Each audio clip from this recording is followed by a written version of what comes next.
बच्चों, पिछली 2 कक्षा से हम लोग पंडित चंद्रधर शर्मा द्वारा रचित पाठ सुमरिनी के मन के का अध्ययन कर रहे थे। सुमरिनी के मन के पाठ में वर्णित 3 निबंधों में से 2 की व्याख्या की जा चुकी है। तीसरा निबंध है ढेले चुनले, जिसकी व्याख्या हम आज की कक्षा में करेंगे। शेक्सपियर के प्रसिद्ध नाटक मर्चेंट ऑफ वेनिस में पोर्सिया अपने वर को बड़ी सुंदर रीति से चुनती है। शेक्सपियर का प्रसिद्ध नाटक मर्चेंट ऑफ वेनिस आप सभी जानते होंगे। उसकी नायिका पोर्सिया बहुत ही सुंदर रीति से, बहुत ही सुंदर ढंग से, बहुत ही सुंदर तरीके से अपने वर का चयन करती है। बबुआ हरिश्चंद्र के दुर्लभ बंधु में पूर्णश्री के सामने 3 पेटियां, एक सोने की, दूसरी चांदी की और तीसरी लोहे की। आप लोगों को शायद मालूम नहीं हो, मैं बता दूं, मर्चेंट ऑफ वेनिस का ही हिंदी अनुवाद है दुर्लभ बंधु। इसका अनुवाद बाबू हरिश्चंद्र ने किया। तो एक सोने की थी, दूसरी चांदी की थी, तीसरी लोहे की थी। हरिश्चंद्र के दुर्लभ बंधु में पोर्सिया का नाम बदलकर पोर्श्री रख दिया गया। तीनों में से एक में उसकी प्रतिमूर्ति है। एक पेटी सोने की है, दूसरी चांदी की और तीसरी लोहे की। उन तीनों में से एक पेटी में उसकी प्रतिमूर्ति है, अर्थात हूबहू उसके ही शक्ल की एक मूर्ति रखी। सोमवार के लिए जो आता है उससे कहा जाता है कि इनमें से एक चुन लो।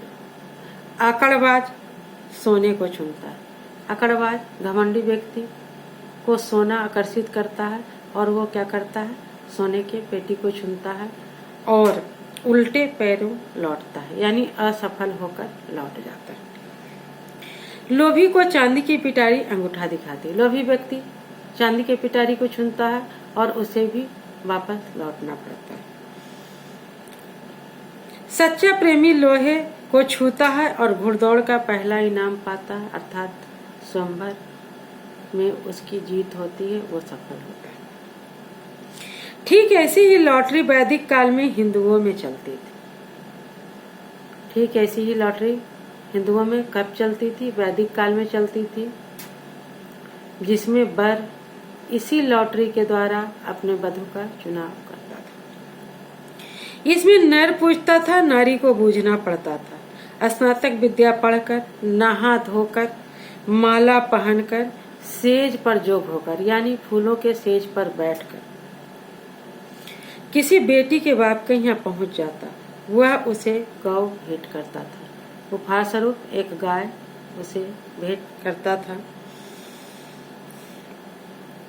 पीछे वह कन्या के सामने कुछ मिट्टी के ढेले रख देता था। उसके बाद वो क्या करता था कि कुछ मिट्टी के ढेले, यानी मिट्टी के ढेले जो वो अपने साथ लाता था, उसे कन्या के सामने रख देता था। उससे कहता, इसमें से एक उठा, कहीं 7, कहीं कम, कहीं ज्यादा। कहीं वर द्वारा लाए गए ढेलों की संख्या 7 होती, कहीं उससे कम होती, कहीं उससे ज्यादा होती। नर जानता था ये ढेले कहाँ कहाँ से लाया हूँ और किस किस जगह की मिट्टी है इसमें। कन्या जानती न थी। यही तो लॉटरी की बुझौल ठहरी। यही तो लॉटरी की बुझौल ठहरी, पहेली ठहरी, जिसे कन्या को सुलझाना होता था।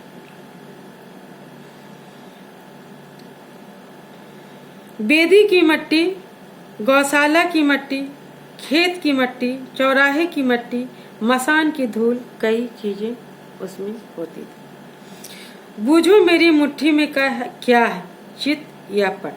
यदि बेदी का ढेला उठा ले तो संतान वैदिक पंडित होगा। ऐसा उस समय माना जाता था वैदिक काल में कि अगर बेदी का ढेला वो कन्या उठा ले तो उसका होने वाला संतान जो उसकी होगी वह वैदिक पंडित होगा। गोबर चुना तो पशुओं का धनी होगा, खेत की मट्टी छू लो तो जमींदार पुत्र होगा, और मसान की मट्टी को हाथ लगाना बहुत अशुभ। अगर वह नारी ब्याही जाए तो वह घर मसान हो जाए। जन्म भर जलाती रहे, यानी जन्म भर सबको चिता के आग में जलता रहना। यदि एक नर के सामने मसान की मट्टी छू ले तो इसका यह अर्थ नहीं कि उस कन्या का कभी ब्याह न। कहने का तात्पर्य है कि उस लड़की की कुंडली सामने वाले वर से नहीं मिलती थी, यानी इसका मतलब है कि उस लड़के से उस कन्या की शादी नहीं होगी, क्योंकि उस लड़के द्वारा लाया गया ढेला जो मसान से उसने लाया था उसे इस कन्या ने उठा लिया। तो मसान की मट्टी छूले तो इसका यह अर्थ नहीं कि उस कन्या का कभी ब्याह ना हो। किसी दूसरे नर के सामने वह वेदी का ढेला उठा ले और ब्याही जाए, यानी दूसरे लड़के के साथ उसकी कुंडली बैठ सकती है अगर दूसरे लड़के के लाए गए ढेले में से वह वेदी का ढेला उठा ले। बहुत से गृह सूत्रों में इन ढेलों के लॉटरी का उल्लेख है। बहुत सारे ऐसे ग्रंथ है जिसमें इस वैदिक काल में जो लॉटरी की परंपरा थी उसका उल्लेख है, जैसे अश्वलायन, गोभिल, भारद्वाज सभी में। जैसे राजपूतों की लड़कियां पिछले समय में रूप देखकर जस सुनकर, रूप देखकर जस मतलब यश सुनकर स्वयंवर करती थी, वैसे वैदिक काल के हिंदू ढेले छुआकर स्वयं पत्नी वरण करते थे, यानी पत्नी को चुनते थे, पत्नी का वरण करते थे। कैसे? ढेले को छुआकर। आप कह सकते हैं जन्म भर के साथी की चुनावट मट्टी के ढेले पर छोड़ना कैसी बुद्धिमानी।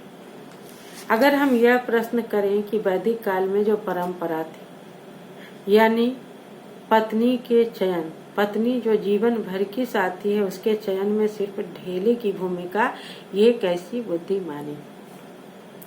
अपनी आंखों से जगह देखकर अपने हाथ से चुने हुए मट्टी के डोगलों पर भरोसा करना क्यों बुरा है। अब लेखक का प्रश्न है कि चूंकि मिट्टी हमने अपने हाथों से चुना है तो उस पर भरोसा करना क्यों बुरा है, क्योंकि जबकि मैंने जगह देखकर वो मिट्टी चुनी और लाखों करोड़ों कोस दूर बैठे बड़े बड़े मिट्टी और आग के ढेलों, मंगल और शनैश्चर और बृहस्पति की कल्पित चाल के कल्पित हिसाब का भरोसा करना क्यों अच्छा। हम लोग अपनी कुंडली बनवाते हैं और ग्रहों के हिसाब से अपने तकदीर का, अपने भाग का फैसला करते हैं। तो दूर में बसे हुए ग्रह के कल्पित चाल, यानी जो हमने कल्पना की है उसके चाल के आधार पर हम अपने जीवन और उसके भविष्य की एक रूपरेखा तैयार कर सकते हैं। तो फिर अपने हाथ से चुने हुए मिट्टी के ढेलों पर क्यों भरोसा नहीं कर सकते। लेखक का ऐसा पूछना है कि मंगल और शनैश्चर और बृहस्पति के कल्पित चाल के कल्पित हिसाब का भरोसा करना क्यों अच्छा। यह मैं क्या कह सकता हूँ, इस बारे में लेखक क्या कह सकते हैं। जबकि बकौल वात्स्यायन के आज का कबूतर अच्छा है कल के मोर से, यानी यथार्थ अच्छा है कल्पना से।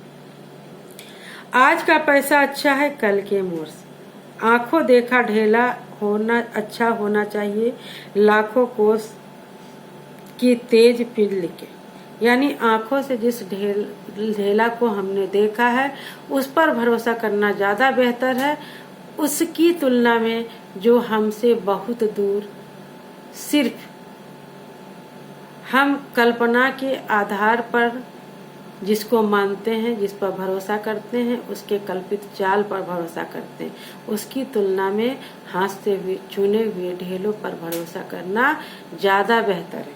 क्योंकि कबीर के अनुसार पत्थर पूजे हरि मिले तो तू पूज पहाड़।